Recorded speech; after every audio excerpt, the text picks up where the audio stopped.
ఈ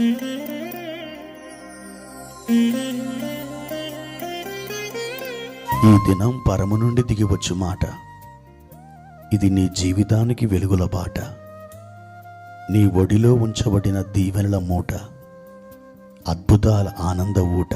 జనవరి 10 సంవత్సరమంతా మీరు బైబిల్ చదివి ముగించడానికి ఈరోజు మీరు చదవలసిన లేఖన భాగము ఉదయం ఆదికాండము 25 మరియు 26 అధ్యాయములు, సాయంత్రం మత్తయి సువార్త 8వ అధ్యాయము 1 నుండి 17వ వచనం వరకు. ప్రియమైన దేవుని బిడ్డలారా, ఈ ఉదయకాల సమయంలో ప్రభు కృప మీకు తోడై ఉండునుగాక.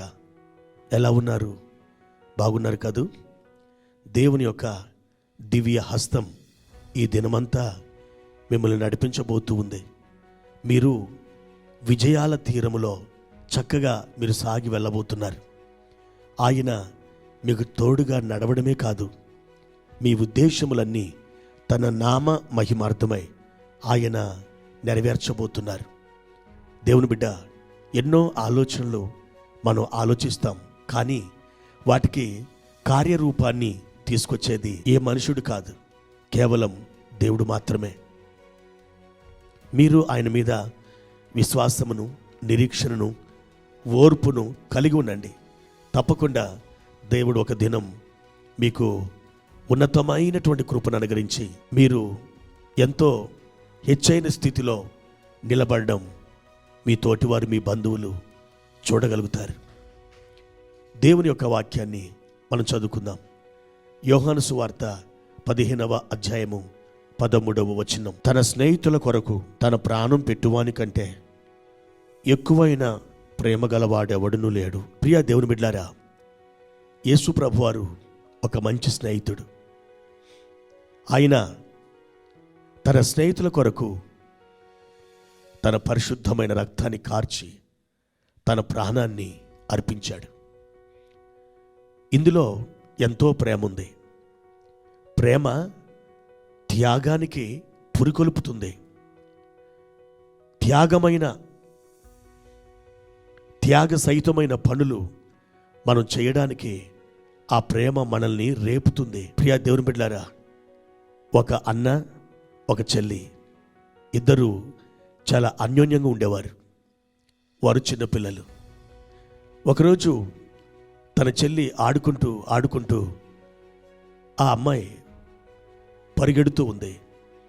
వెంటనే కింద పడి గాయమై రక్తమంతా కారిపోయింది. ఈ పిల్లవాడు తన చెల్లిని దగ్గరలో ఉన్నటువంటి హాస్పిటల్ తీసుకుని వెళ్ళాడు.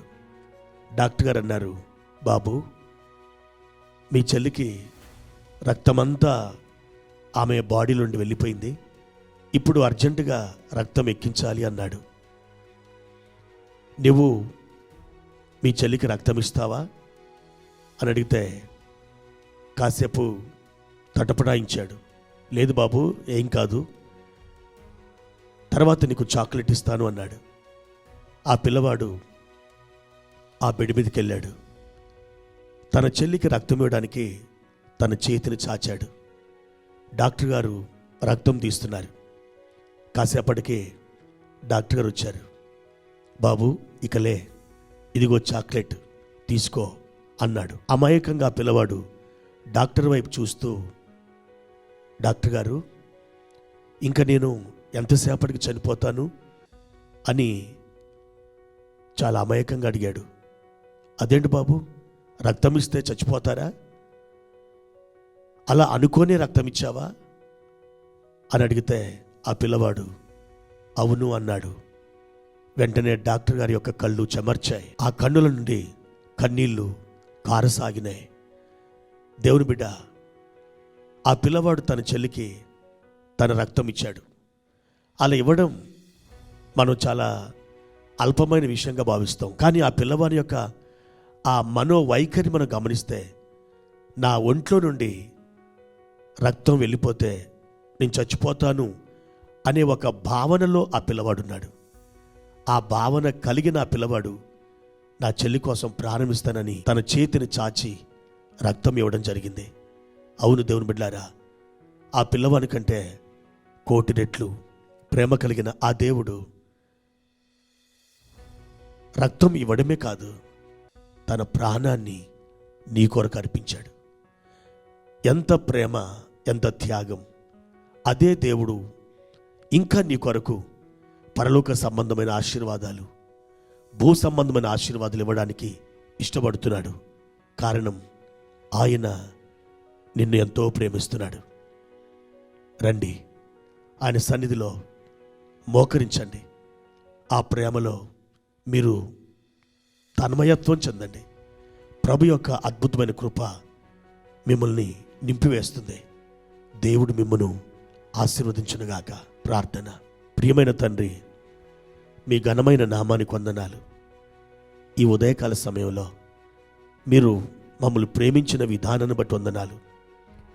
నీవు మా మంచి స్నేహితుడవు, మా కొరకు ప్రాణం పెట్టిన స్నేహితుడవు.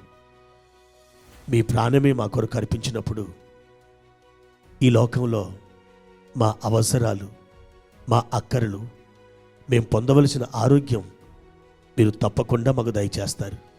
నాయనా, మేము మిమ్మల్ని విశ్వసిస్తున్నాం, మా దేవుడు అని మిమ్మల్ని కొనియాడుతున్నాం.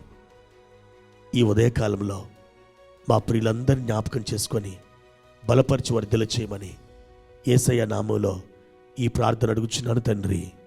ఆమేన్.